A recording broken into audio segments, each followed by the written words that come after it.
ఇప్పుడు అక్కడి నుంచి ఇక్కడ మార్చాలని అడుగుతున్నారు కదా, అది కంపల్సరీ మార్చడానికి 100% చేద్దామండి.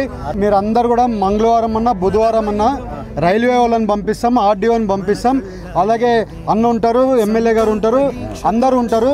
ఒక్కసారి మీకు ఎలా కావాలో అలా చెప్పండి, మళ్ళీ దాన్ని కరెక్షన్ చేపించి మళ్ళీ ఇంకోటి పెట్టడానికి కూడా మాట్లాడదామండి. ఫ్లైఓవర్ కావాలని అడిగారు, మీకు ఇబ్బంది కలిగే పని చేయము, మీకు ఏం కావాలో అదే చేస్తాం. ఇప్పుడు ఈ ఫ్లైఓవర్లు ఎక్కడెక్కడ వేపిస్తున్నామో మేమే వేపిస్తున్నాం, ఇక్కడ కూడా కావాలన్నారు వేపిస్తాం. మీరు ఇంకా అందరు సంతోషంగా పోండి, మీకు ఎలా కావాలో అలా చేపిస్తాం 100%. దాని గురించి మీరు ఎవరే వద్దండి. Okay okay.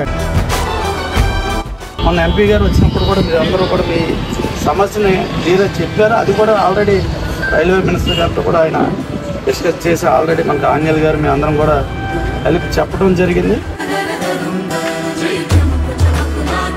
ఎంపీ గారు బాగా కోఆర్డినేట్ చేశారు ఇవన్నీ కూడా. మీకు కూడా మీరు చెప్పేది ఏంటంటే ఎంపీ గారు బాగా యాక్టివ్గా పనిచేస్తున్నారు. వీటిలో ఖచ్చితంగా ఎంపీ గారు ఎమ్మెల్యే గారు అక్కడ గుర్తుతో వాళ్ళతో పాటు మేము కూడా ఉండి డిపార్ట్మెంట్ అన్నిటి కూడా కోఆర్డినేట్ చేసుకుని మీ అందరికీ కూడా దారికి ఇబ్బంది లేకుండా చూసే బాధ్యత ఇది. ఈ గేటు ముగిపోకుండా తీసుకునే బాధ్యత మేము తీసుకుంటామని చెప్పి మీ అందరికి కూడా తెలియజేసుకుంటూ